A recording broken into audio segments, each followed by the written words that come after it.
Hello, everyone. Welcome. Welcome. Thanks so much for joining us. Let's give this a minute or two for folks to get themselves logged in. I'm going to do to launch a quick little poll here. If you, so many of you have maybe answered these questions already today, but if you could answer them again, it really helps us communicate to the fine folks who make funding available to do things like this. So, all right, I'm watching that number crawl up. Folks joining us. You can, this is also a really great time to say hello in the chat. You can find that on the bottom of your screen and just open it up. Use the little drop down so that it says chatting to everyone, and then we can all see and tell us where you're watching from. It's always fun to see who is joining us. Hello, everyone. If you're just coming in, we are just giving everyone a minute to come into the space. Go ahead and say hello to us in the chat.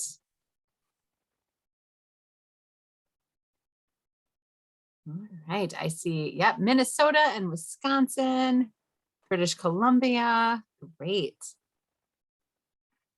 Wonderful, hi Wendy. Hi Wendy. In the UK, lots of familiar names. I think Laura and I are not the only people who have spent a lot of time on Zoom this morning, but it has been wonderful. Thanks so much for joining us for this whole series. As many of you know, this is the part where I talk about the weather because that's what we do in the Midwest. It has changed. Up until about 5 minutes ago, it was snowing. It's still snowing. Well, okay, so Laura is located about 30 miles northeast of me. She's in Grand Marais at North House, and I'm at my home in Tofty. And here in Tofty, it is not snowing. We have gotten a couple more inches today. It's about 7 degrees. The Lake Superior in front of my house this morning was pretty well covered in ice, but that moved out about an hour ago too. So always changing conditions here on the North Shore, which is part of the fun.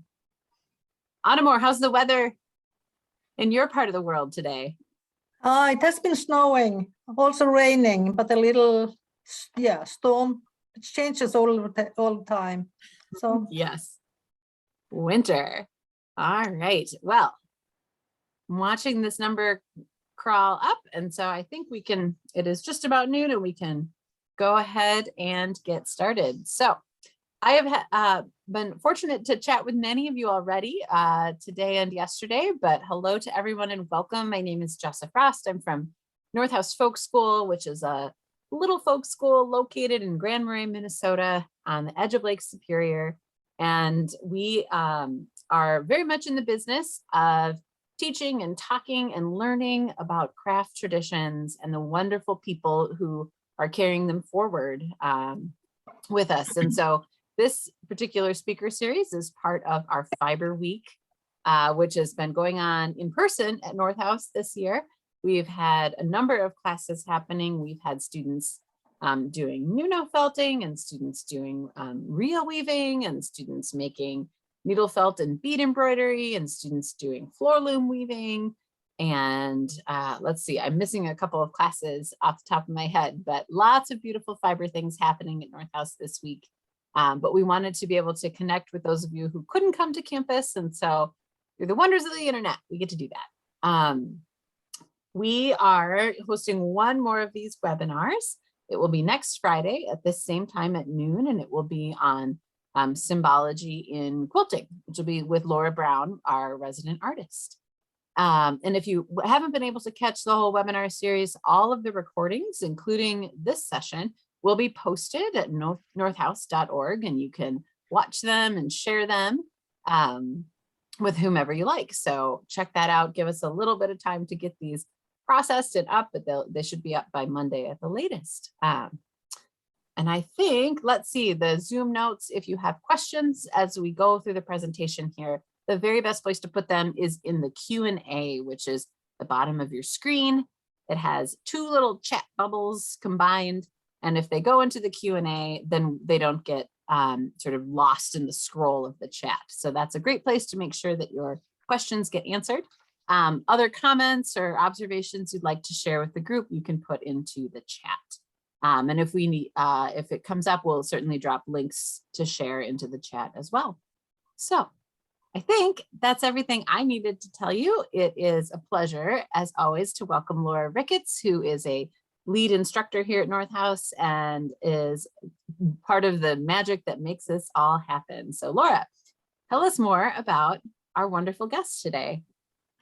It's such a pleasure to welcome Annemor Sundbø to our webinar, and also hopefully many of you are already familiar with her, but for others, it might be the first time that you are connecting with her. Annemor Sundbø is the author, and she is a sweater detective who's investigated the most familiar and well-loved Norwegian knitwear and wool from her enormous collection of old knitwear.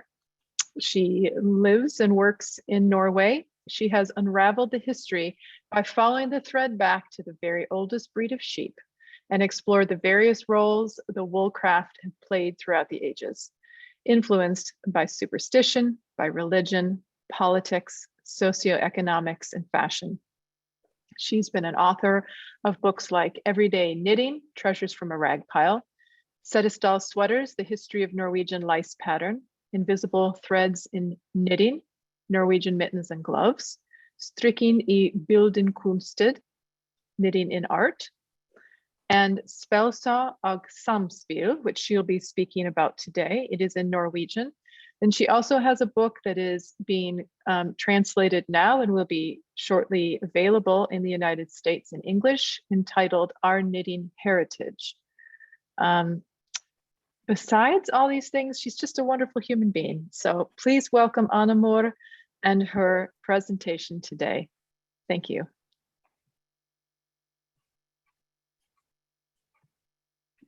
You are up.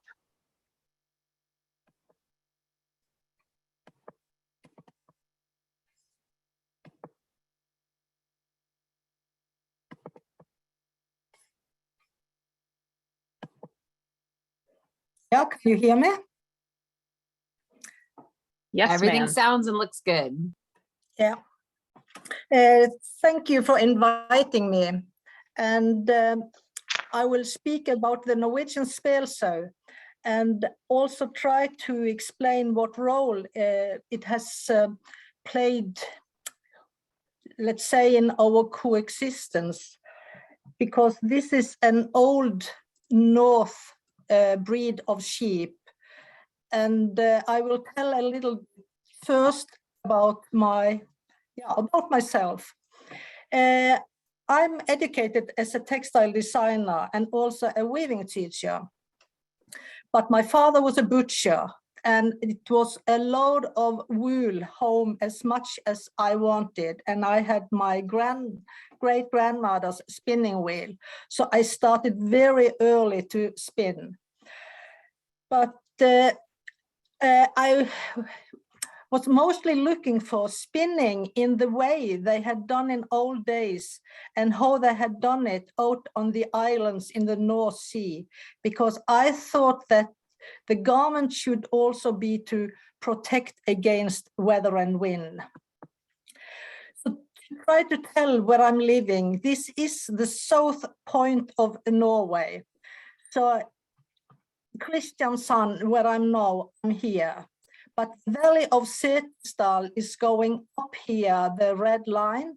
And in the middle, it's Ose, the smallest populated place, I think, in Norway. We are living 3 or 4 people there. Maybe we are 5 just now. But Ose is in the end of a fjord where a river runs out. It has been a place where people have met. They are traveling with a steamship up and have to go with horseback. And it seems to be very isolated valley. Steep mountains on each side, and the river is going. So the reason why they think it has been really isolated, it's because it's snow up in the mountains.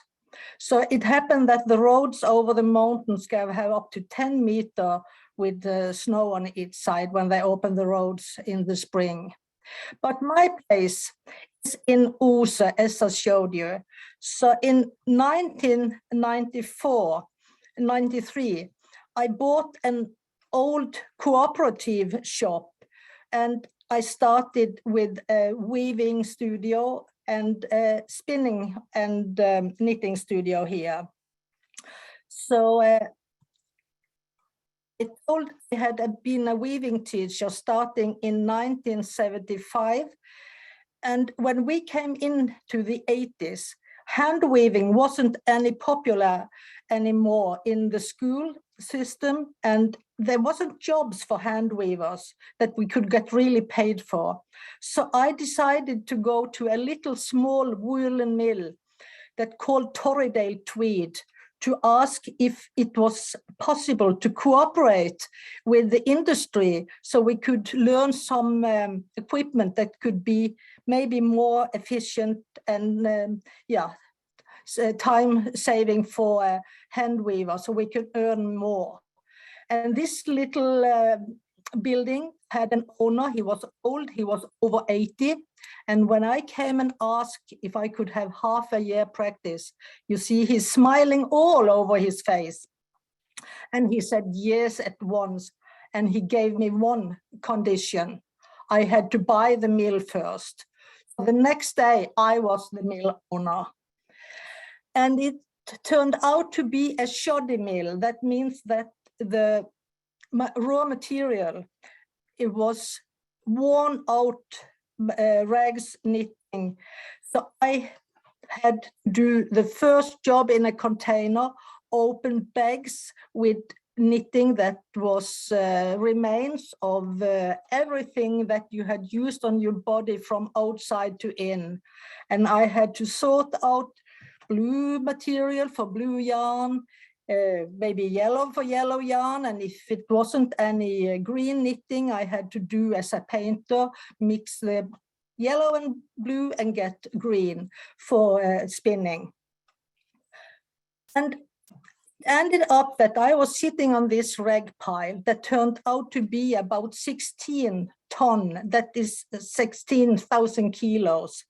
And when I was a little child, my mother always shouted at me. I was a bit wild, and I wasn't always listening to what she was saying. So she said, if you don't behave, I will sell you to the rag man.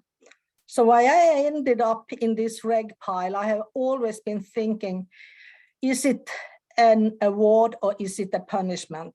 But in all cases, it was a sort of springboard for me to start to bring this out in the world. This was one of the few shoddy factories in Norway, and maybe the last. And I felt when I was standing in front, putting other women's knitting into the machine, shredding it up, it was like standing with an eraser, erasing a lot of hand-knitted designs and hand-knitted culture.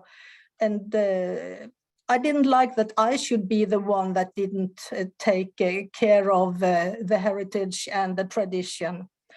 And but on the other hand, if I had stopped the work in the mill, I had been the one that has maybe erased this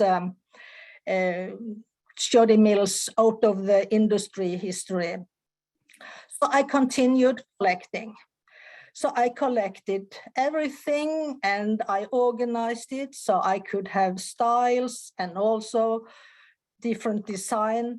And this was the wool that were used for spinning and then weaving blanket, traveling rugs. And I made the wool quilt, the duvet, and I am not sure that the person who bought this duvet had an idea of how much that was handed over in the fiber that was in the duvet. So I had collected about over 1,000 mittens and gloves. This was the product in the Torridale tweed that was labeled Torres tweed. I mean, the image was Harris tweed, of course, but This was called Torres tweed. So if you see my building here, you see a building behind, a log cabin, that is the oldest two-storied log cabin in Norway. And upstairs in the building, that where I have had my exhibition and my little museum. And sesame, sesame, if you have been going in, you have seen everything that I have collected. Just now it is in the Textile Museum, and you are welcome to visit this summer too. So this label was the Torres tweed label, and the sheep's on wasn't really sheep, it was recycled wool that had been sheep once. But I went over and back to my experience with the spælsau, and I wanted to make a book about the role this had played in the future, and also in our time, and in my education, and maybe for the future. So I invited the spælsau into my work and life again. And what is a spælsau compared to other sheep? The word sow is actually the Norwegian word for sheep. And in Norway, we have this is called Norwegian sheep, Norwegian white sheep today, but they have long tail, and all long-tailed sheep are imported to Norway when Norway started with the machines, started the spinning industry. Because we will see that the spælsau have a double-coated fleece, so it's not easy to work this wool with machines. So spælsau has spel, that means the little tail or no tail, very short tail. So that is a spel. And I have 7 years experience with this white spælsau, modern spælsau. And I have no fleece on a flock on an island, but this is not mine. Where do the old Norwegian Norse sheep come from? What is their heritage? This is coming from a place in Norway called the End of the World, but it's just a place name. But you can see that is the oldest breed of this primitive sheep. They had horn, but in Setesdal, where we have snow in winter, they are used to be inside. They can be outside, but the snow is often stuck to their fleece, so it's hard. They can not as good survive outside in snow. And when they're living inside in winter, they don't like them to have horn, so they have breeded the horn away. They haven't cut it off, so it's breeded away. So this is called a modern spælsau.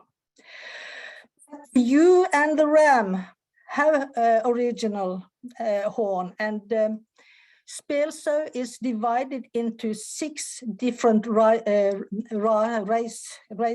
codes today. Let's say 6 different groups. So we have one group called modern spælsau that is colored, and they don't have horn, but they have so many nice colors. And the spælsau have also different colors from when they are born and when it grows out with the guard hair, the long hair. So they can be as a lamb, it will be like the mother when it grows up. And on the island, that is some of my sheep. I am in a group, we keep sheep. We have a 32. And if you look on the back of the sheep, you can see the tail and the black here. That is the oldest, what do you call it, genes that has the colors here. But they are related to the mufflon. Some have mufflon in Norway. And mufflon is the oldest sheep they know about that has been a sort called wild sheep, because they can live out all summer and winter, and they can eat. You don't need to feed them. well, they are kept in a farm, but they can live wild, and just as the deer, and they are living among the deer. So often they call them a floon, that they have the design of a deer, and that is the oldest breed we have. So if we see, the mouflon can be about 75 centimeter, and this bighorn you have in the States can be about 150 almost. And the Arigali that lives in Altai, in Caucasus, they can be over 200 kilos. But they don't keep this for the wool. They keep it also for the trophy, for the hunters. So this happened just by accident. I came into Buffalo Bill's restaurant in Wyoming and went to the toilet and just passed a, what do you call it, a Grand Slam trophy for a hunter. So you had both the bighorn, and you had the Dell sheep, and you had the Arigali. So this was also close to the Wild Sheep Museum in Wyoming. And the wool can have different colors, but wool can also have different colors from what you call it, the root is close to the body, and it can be different on the tip. And if it's a little curl on the tip, it's lamb wool, the first cut.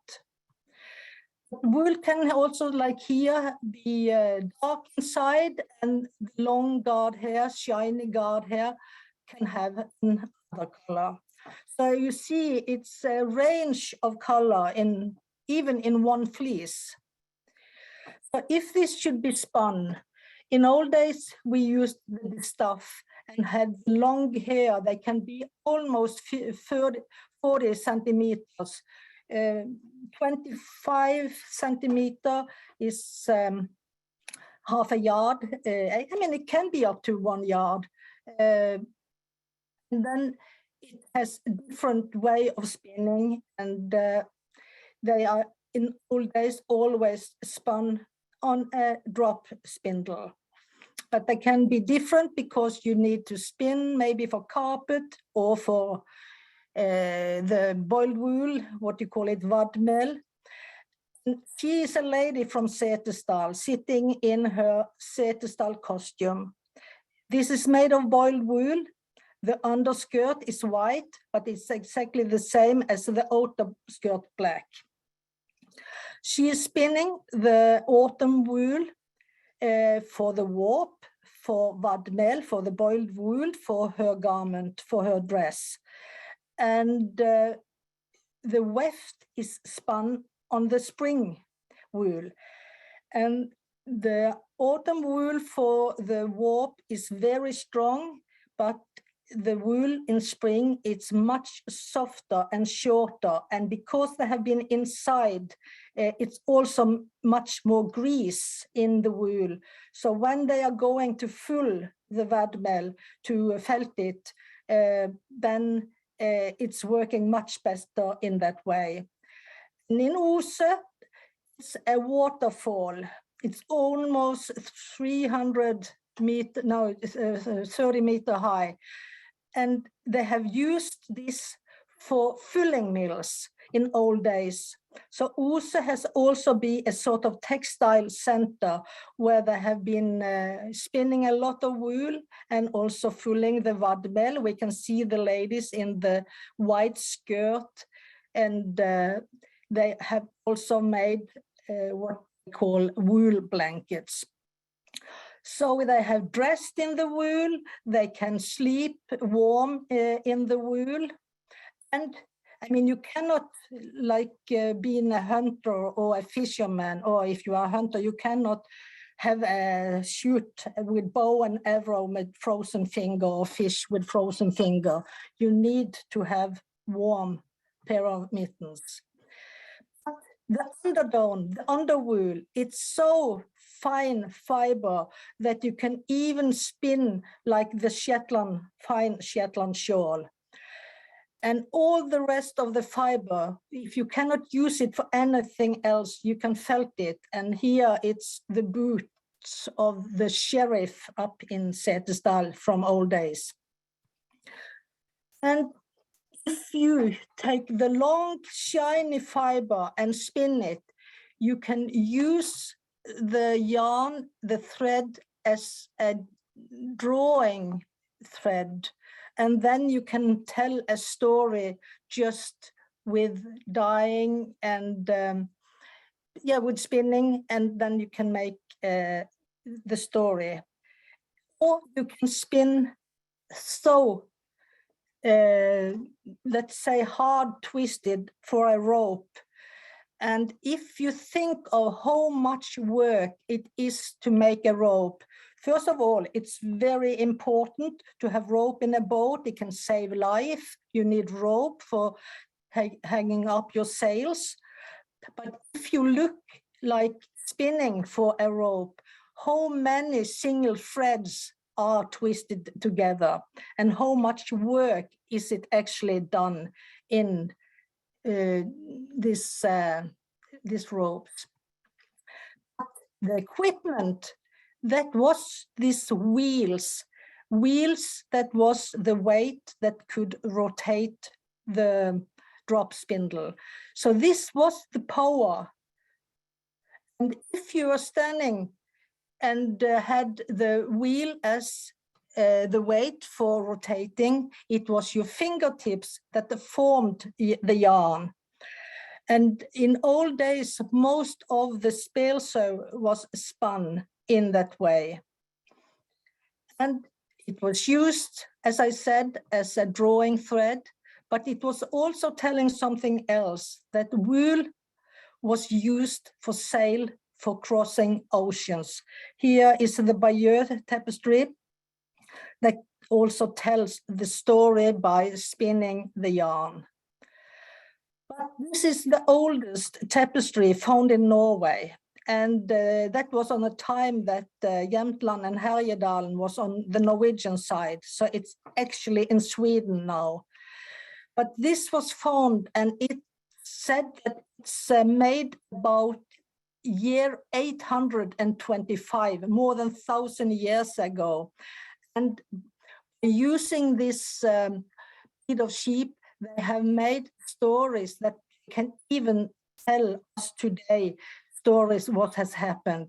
And in the corner here, I will open up. You see it's a little ship that is made, telling that if you are going to afterlife, you are taking sailed ship by the sail. And if you don't have face, you are only the spirit, you are the dead person. So here they can tell with using this shiny wool that has survived more than 1,000 years. And the colorful the dyeing has also been kept on here. So it's interesting to see how stories also can be told with the wool.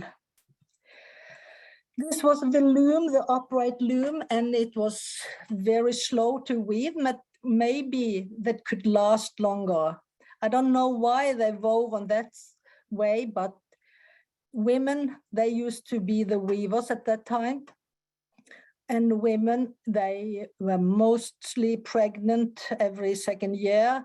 They could stand and weave instead of sitting on a cold floor weaving the other way. So I don't know exactly, but this was the way the sail was woven.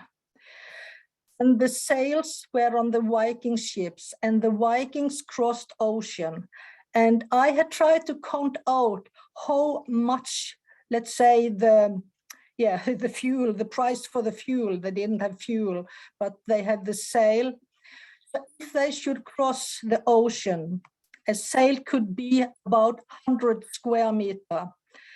And on 1 square meter, it was about 700 gram yarn. It took 1 hour to spin 100 gram. And if we take a calculator and say that how many hands, how many days, how many hours, how many sheep, it's one sheep on 1 square meter, then you can count out how much it costs to cross an ocean with this wool sail. Sheep was small, very small, and it was handy for women. That was women work to clip sheep, and up to our days, they have been clipping the sheep twice a year if they have kept them in house in winter. Today, instead of sitting having a gossip, cutting sheep, it's going in a high speed with the machine, just few minutes, so the wool is off. If the sheep can go over 1 year, they lose the wool, so it's falling off. It can be like here, you can take the wool off, mostly like a coat. So because it's so many qualities, if it's cut twice a year or once a year, if it's a ram, if it's a lamb, if it's an old or young sheep, a ewe, it can be different quality. And this is a little lock from a lamb that shows that it's very glossy and lustrous. And this has been used to reflect, so it's very nice when you are using it for both knitting and weaving. And if you go on a microscope and see why is it so shiny, that means that they have the shell structure on the underwool. They are more like on a fish overlapped. But on the guard hair, they are not overlapped. They are more what I will say boot in boot. I don't know the word exists in English, but if you understand that, this make it look very, very much more shiny. And the wool don't take in water. The water is just hanging outside, pressed outside of electrostatic, so it's not feeling wet when you have it on your body. You can just, if you are just shaking it, the water goes out. You have the winter, as I said, that they can be out, but I have this photo to show you that they have the white, the most white sheep, and they have the black. And the black sheep doesn't get lighter in sun. So it's, what do you call it, sunproof? The stays for sun. So it's the only sheep I know from the short-tailed sheep that are not getting lighter in sun. This is from an old book that they're telling that this very dark sheep have this white nose, and they breeded in Setesdal. And Setesdal Valley was the place where they start keeping spælsau when other places started using the long-tailed sheep for industry. In Setesdal, they needed it for the costume. They had a Setesdal sweater that should be black and white, and if the sun had affected the black, they had been maybe gray or light brown in summer, but they are always black and white. And he was the man who started test places in Setesdal where they were breeding, test breeding.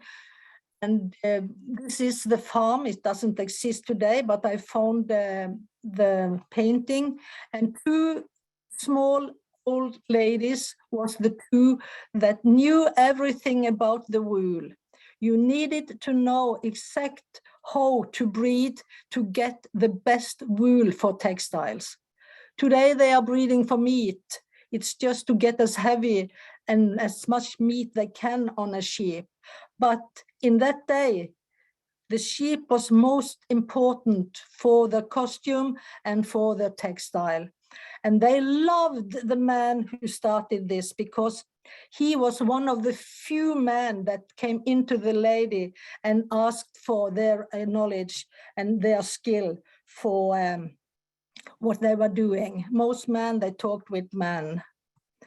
This was the place when they had this test, we call it test station, I don't know. And when once or twice a year, they had what I would call the audition. They had their sheep and they dressed in their best costume and they had prizes for the sheep, and they even could get the sheep on an image, on a picture in a book. And that the ladies were so proud of coming in the book. And today it's looked like that in the show. So we can see the difference from the day, and that is about 5 years ago. But it's still the spælsau. So I was spinning. I came into this in my special way. I had been spinning on my great-grandmother's spinning wheel for a long time. But in 1969, this spinning wheel I was using here. If you see, you have the weight and as a drop spindle.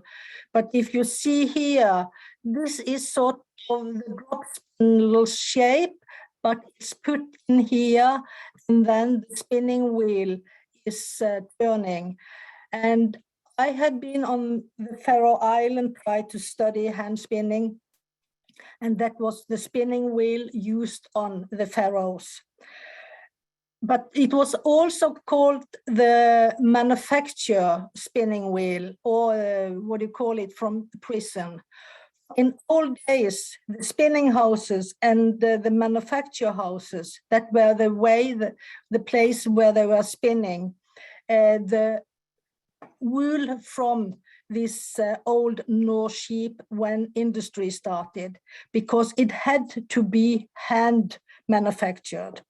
This prison was called houses of correction, spinning houses. It was many names of it, but it was inmate that first had to spin their own garment or the dress that was black and white and opposite. So if you escaped from the prison or the place, everybody knew where you were coming from. So you had to make that yourself when you came in. And this hairy wool, as they called the wool from the double-coated sheep, they had to spin 10.5 hours a day. And they called the weight of wool they had to spin for a pensum. If you didn't manage in 10.5 hours a day, you had to do it in your spare time if you had any. But that just tell that it was difficult to work a double-coated fleece, and it was many ways and many purpose to spin for. So here it's an fabric that has been made in one of these manufacture houses, spinning houses. But when the spinning machine came, the hand spinners lost their jobs, and as more spinning spindles it came, as many more hand spinners lost their job. And this was the spinning machine that was in my mill, not this, but exactly the same. And it is about 60 spindles that can say that about 60 spinners had lost their jobs. So these spinning machines had great importance when they came, but they also had problems for the spinner. But they had to spin for blanket, for uniform, vadmel, for uniform fabric, and for the horses, carpets. But suddenly, in the end of 1800, about 1897, they found Baldisol tapestry. And this was in a time when Norway tried to get out of the union with Sweden. We were together with Sweden. We were not a self-dependent country.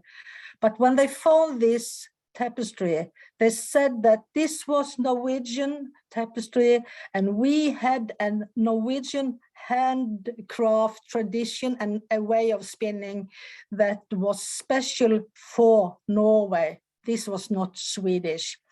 So this was also an argument for split from Sweden, that we had our own culture, special in textiles. So they tried to reconstruct the tapestry, because after almost 1,000 years, it was kept so colorful and so shiny. And they tried to find out the way they should spin the guard hair to get this as shiny as there was in the old. And that was the way they found to do it, from a dish stuff on a spinning wheel. And our own tapestry culture, and they wanted to build Norway on the old way of doing this. That was ours, said, and not Swedish. So when Norway wanted to have the Norwegian Industrial Museum in Oslo, the Museum of Fine Art, they wanted to copy the old carpet thread by thread to learn how it was made. But suddenly the war, Second World War came, and so when after Second World War, they had found out the way they could use the Norwegian ship, because the spælsau was Norwegian. They wanted to use spælsau to build the nation, and all artists was invited to make tapestries of spælsau. So only in this is about 15 kilos guard hair yarn spun for this. But spin for all the tapestries that was ordered after the Second World War to all the official buildings, they also need to try to build a spinning mill. And in not too far from Kristiansand, in Grimstad, a family came and they wanted to build special machines, special carding machines, special spinning machine, and to try to spin all the different qualities that had been done up in all the years back in time. So if you can see here, it's hard to find my English word for all these qualities, but all the quality here has been used traditionally for vadmel, the boiled wool, for knitting, for coverlet, for carpet, for rya, for hand knitting, and 4 different qualities for hand knitting. So that was the way they could compensate for the hand. During the Second World War, a lot of people were hand spinning, but in the 50s, it was mostly in the schools. They were hand spinning in the craft schools, but when we came into the 70s and 80s, it wasn't any hand spinning anymore. And this norsk kunstvävgarn, that means Norwegian art weaving yarn, they had a lot of different colors, all the different qualities they were spinning. So this has been the most, let's say, holy yarn we have had in Norway, the most sacred yarn. And what about me? I was having all these old, let's say, goddess of weaving goddess as my teachers They showed me all the way to do it, how to reconstruct, but I wanted to do it in my own way. I was a child of my time. But one day I was in France, in Paris, came into a side lane in the Latin Quarter. I met this lady. She turned out to be a sort of a lady or a goddess of destiny for me.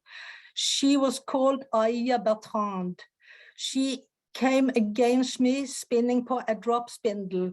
That was in '69, and the first I ever saw that did yarn on a drop spindle. So I thought that was a secret or a skill that was hidden in the mounds of the Vikings or even in the Stone Age at that time. But when she came against me with a spinning wheel, I said to her, "Oh, please, can you show me?" And she nodded her head and said no. She didn't. But I said, "I'll give you the spindle, that is the spindle, because if I show you how to spin, my hand will form your art of your yarn, because your thread is your handwriting and it's your signature. So if you will have an art of spinning, you have to find out yourself how to do it." So that was strong for me. And it turned out also that she was the sister-in-law for Isadora Duncan. She was married to Isadora, the dancer's brother. And he had made the garment for Isadora when she was dancing. And the lady Aya Bertrand said to me that, "Remember, the thread you make, it's not only for garment for weather and wind. It's not only for the beauty itself or for making pattern. It's also for garment that should underline the movement when you are dancing." I started making my yarn. I wanted to get everything into the thread, what I had dyed with plants, and also the guard hair and soft wool, and it ended more and more extreme. So I started spinning on the bobbin winder so I could show the soft wool and the hair and the colors in one thread. And I knitted, and this is knitted 40 years ago when I lived on Faroe Island. So, I mean, the cat just passed by, it's not my cat. And I made mittens and hats, and even the magazines in Norway, they promoted my my gloves knitted of this bulky wool.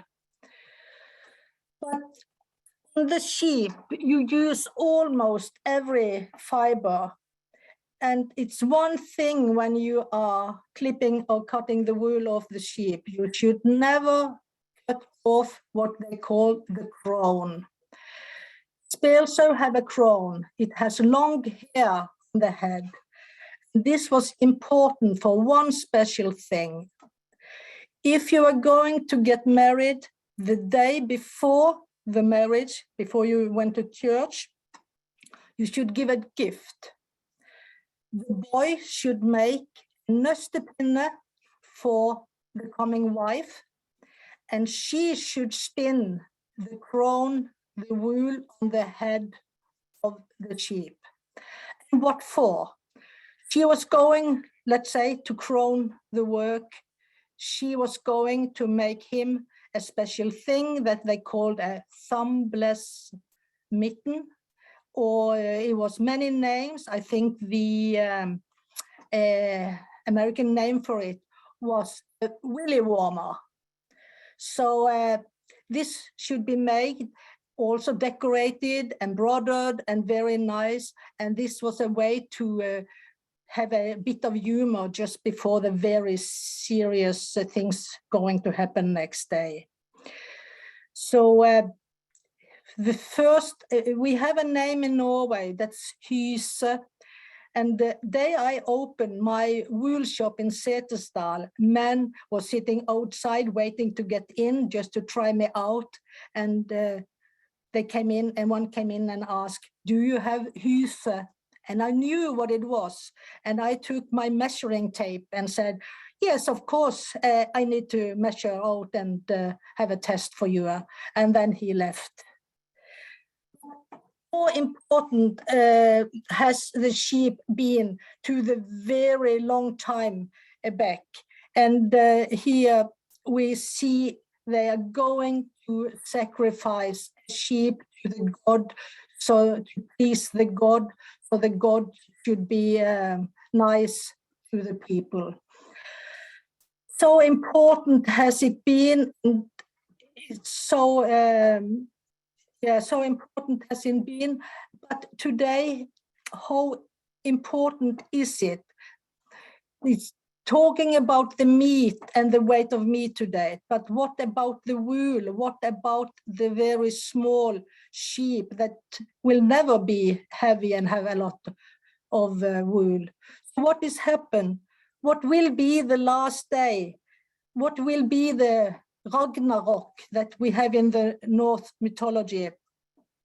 So I was thinking when I saw this, is it the day before the Ragnarok, the day when the god Thor will start a fight with the sea monster?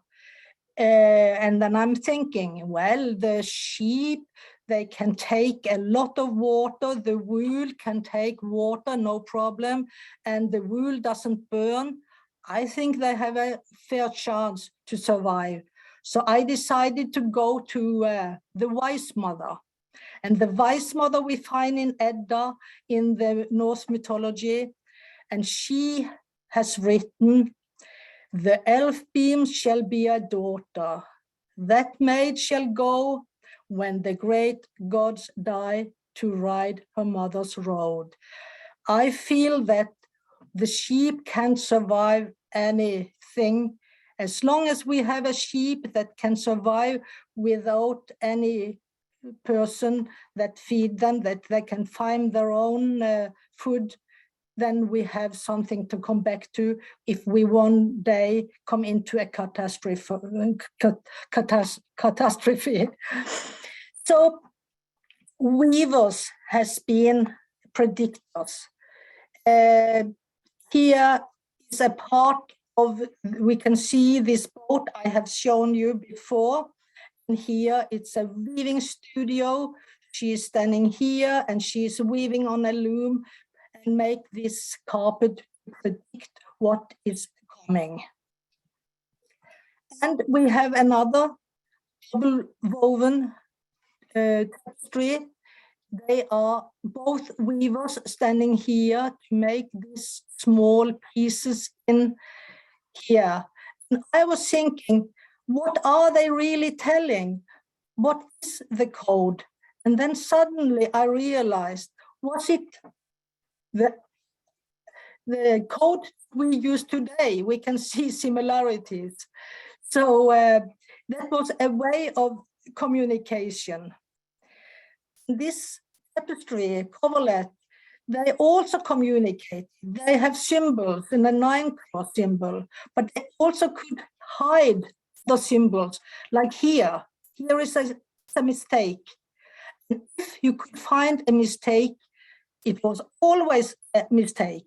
Then you was saved, protected from something evil, or from the very, very love you could feel from trolls. So the troll love was really, really difficult because you could not control it. But if you have a mistake in your carpet or in your knitted sweater, you are protected. But in modern design, you also have this squares telling something. This is called bureaucrats, and that means that they have a little square mind. And wool has in myths also been used for something else. This is Jason with a golden fleece. And what was the story? That Jason had to fill a fleece with gold. And it seems to be a story, a legend that didn't have any root in reality. But it has been put fleeces into places where it has been washed gold. So fleeces has been used to get small gold to be stuck in here. It has really been used. So it's up to you if you want to dig gold and try it. So I went back to the wise woman prophecy, and there it was written that in the green grass, in the misty green grass in the morning of the new day, in wondrous beauty, once again shall the golden tables stand mid in the grass. So who is these squares? Who is the pieces? Who is the pieces in the play? Who is the pieces in the coexistence? Is it this shiny little game here? Or is it the shiny little piece here? We don't know. It can be the both that the predictor has seen. But if you come to Spelsau Island, where I have my sheep, as Lisa Anne Auerbäck, she got wool, and if you can see here, she has written the black Spelsau around here and have the memory from the island. So if you want to use Spelsau very easily, just grab a fleece, start knit directly from the fleece. And if you want to try your luck, your fortune, you can knit small pieces and then put them together. And then it is sort of, what can we call it? A sort of game for, coexistence. And when you put them together, these small pieces, it will be what we call the wise mother's eye. So if you don't have any luck or have any, it's a game of chance. If you don't find any to use time on this, you can just pick some few fibers, put it on a fishing hook, and then you can then try to have good luck. Yes? That was from me. And this is the Koftearven that is going to be translated. So now I am finished. Go to back, stop sharing. And I hope you have heard me this hour. Have you? It's fantastic. Yeah.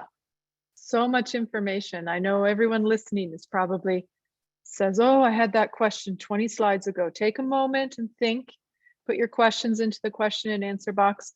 And Annemor, do you have a date when that book should be Contract published? said in 18 months, but in 18 months, before 18 months. So it will be in 1.5 years. Okay. Before. It will be titled Our Knitted Heritage. It will be available through Schiffer Book. And then I think we changed the title to the Sweater Heritage. Okay. The Sweater Heritage. Yeah, I can decide, but it's not only knitting, it's mostly the sweaters I have focused on. Okay. So and so it will be available in the United States, but can you tell people as well what your website is for people who want to order books? Yeah, to order books from me, they can go in on my website, annemor.com. But I have an email, torida.online.no. Okay, we'll make sure that goes in. Yeah, but it's the easiest way to go in and see my books. I have a part of my website in English, so you can see. You cannot order from my website, but you can find my email address. Okay. And Jessa just put it in the chat for anyone who's interested in any of the books.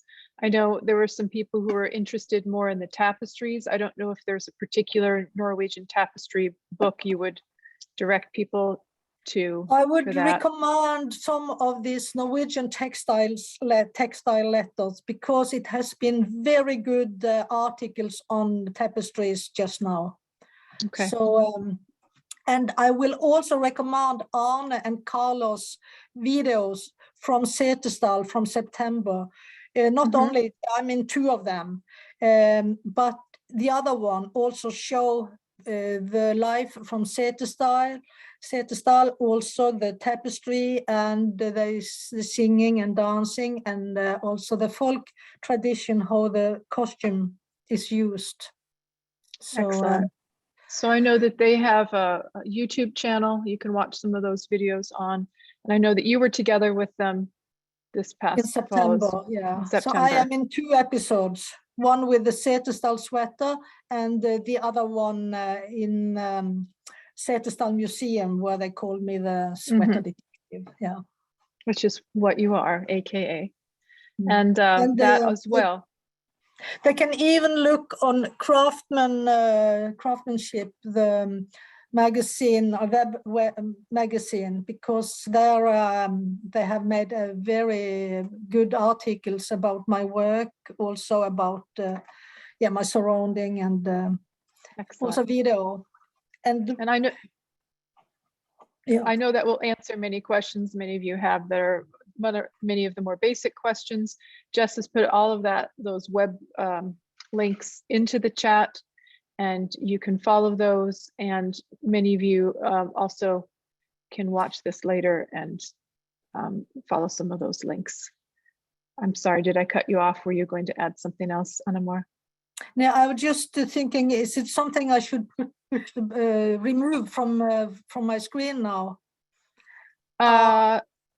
No, we have the screen share is off, so it's the 3 of us again. That's fine. Okay. Yep, we are good. We have a number of questions that are coming through that are a little more specific about the fleeces. They're asking if there's similarity between spælsau and Icelandic sheep, how they are different, if they're related with DNA, if they're related in other ways, and the other question about the difference between spælsau, pelsau, and Gammal Norse spelsau. Yeah. Where should I start? It's similarities between all the short-tailed sheep have similarities.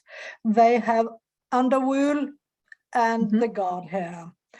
And they are primitive breed, and they can be breeded on, so you have seen you can breed away the horns, and you can also breed on colors to get a selection of colors, but you can also have them like the old Norwegian sheep, the old spælsau that is out all year. They call them wild sheep, but they are not wild, but you need to look after them, but they do everything themselves, and you don't feed them like the flock I have on the island. But because you get a whole year fleece from what we call the wild sheep or the old sheep, the difference will be in the wool, the quality of wool. So you need to breed for a special purpose. Like the spinning mill I showed the man who was sitting sorting wool, he went to the farmer, he looked at the flock, he selected the flock on the farmer, said, this is for tapestry wool, this is going to be for coverlet wool, this is going to be for knitting yarn. So it's not only to take the wool off and go to a spinning mill and say, I want yarn. I mean, sheep that has been out all year, the fleece is very, very greasy and dirty. So you have to hand wash and sort out by the hand. It is a craft sheep. Time intensive. Yeah, but fun. Yeah, And that's for sure. yeah, but you understand what they had to deal with in old days. I try to say very fast how much it cost for a sail. If you have 100 gram in 1 hour, but it wasn't only spinning. You made the sail, you wove the sail. So when you wanted to cross ocean, you were never sitting naked in the boat. You had to make your clothes also. And the same price, 100 gram for an hour in the special quality for vadmel. If you were spinning something for very nicer, finer, like the Shetland shawl quality, then maybe you were spinning 1 year to get a shawl. I mean, it was the time didn't exist. You had to use the time it needed to be made. I don't know if my language is okay, but I try. Yeah. I'm understanding, and if others don't, then I'm primarily on question and answer. So if you're chatting in chat, it'll take me a while to get there. We have a question about if this sheep yarn can be bought anywhere. You showed that one picture with the ends. I didn't catch what the brand was. I don't know if like a little bit of spælsau is used in other Norwegian yarn, but I think you've made us all want to touch it and use it. The little small samples of each, that is all spelsau. That was from this spinning mill. So that was we used when I was in my education and craft school, because we only used wool from the Norwegian sheep. We couldn't even think of using this this long-tailed sheep. Is it available anymore, or is it gone with yes, it is. so much being sent out to China? No, this spelsau is spun in Hillesvåg, Rauma. They can find it, but not as nice and shiny as it was spun in this Norwegian art weaving yarn. Yeah. A personal question of mine. So when I've been in some of the regional museums in Finnmark and seen the hand spun yarn that's gone to make some of the Sami mittens, and I've noticed a real luster in some of those. So how far up did the spelsau go? When I've discussed the sheep that were available in Finnmark, the people have told me about when the Nazis came and they were going to take the sheep, that many of the people released their sheep out because they weren't going to give them to the Nazis, and that those that survived were those with the short ears and the short tails, and the others died. Yeah, that's true. That's true. So, and even if some after the war had the long-tailed sheep, they tried to keep the short-tailed sheep for the mittens because that was the best. So, but it showed that the short ear and the short-tailed sheep, they can survive. So were those related to spelsau, or was that just a different thing? It is spelsau. It is, yeah. And were those best for mittens because it was the outer wool that's going to shed the... Yeah, and because it is out all year, the under wool is developing much, much more finer and softer and thicker. So, so the wool also develop according to the climate. So if you are a place where it's warm, it's not as developed as out on the Faroe Island or Iceland. So that's why it's very hard to import sheep, long-tailed sheep in Norway with a soft wool like merino. Because after 2-3 years with a merino in Norway, it cannot take the climate. And it suffers. We have a question specifically about primitive sheep and self-herding, and wondered if the spelsau was self-herding. Meaning, do they, they are. Do they need the dogs to herd them, or a human to herd them? When I had my sheep, we let them up in the mountains, and I had a calling words I said, and then they could come to me when they heard my voice, and they could be with together with another flock that belonged to the neighbor. They didn't come. So, but we never used dog. But often they came home alone, without going up and getting them. So we had a stone with salt up in the mountains, and they were close to this stone. So once I went up, and I didn't bring bread, and they didn't want to go home with me. So I had to go up next day, and then I had bread, and then they come home with me. Okay, so they're smart and they need to be bribed. Yeah, and if it's a lot of mushrooms, so they don't want to come home. Well, that's delightful. You probably already addressed this. I may have missed it, which means probably other people did too. But we also had a question at the very beginning. You talked about the spelsau were from the end of the world in Norway. So someone was wondering, were sheep, when were sheep initially introduced to Norway? Are spelsau, to all you know, originally Norwegian? Were they introduced to Norway? And I recall you speaking to something I was at a long time ago when you were there, and you talked about ancient fire pits and finding sheep bones and not knowing if they're the same with goat bones. So I know that sheep have been in that area for a long, long time. Yeah, they know that they have come over north, and they have also come south. So they have come from many places, but they are not as so special as we think, because it is the industry that has developed this long-tailed sheep. And if you go to Estonia, if you go to Lithuania, if you go to even Denmark, you shouldn't go more than 200 years back. They had this short-tailed sheep. And you also have this Usan sheep in France that survive, that are the smallest short-tailed sheep, that have more wool than meat. And I was up in Morocco 2-3 years ago, and then they even had the small, what we call half-tailed sheep, because it has been mixed, but they even had this black color that isn't fading.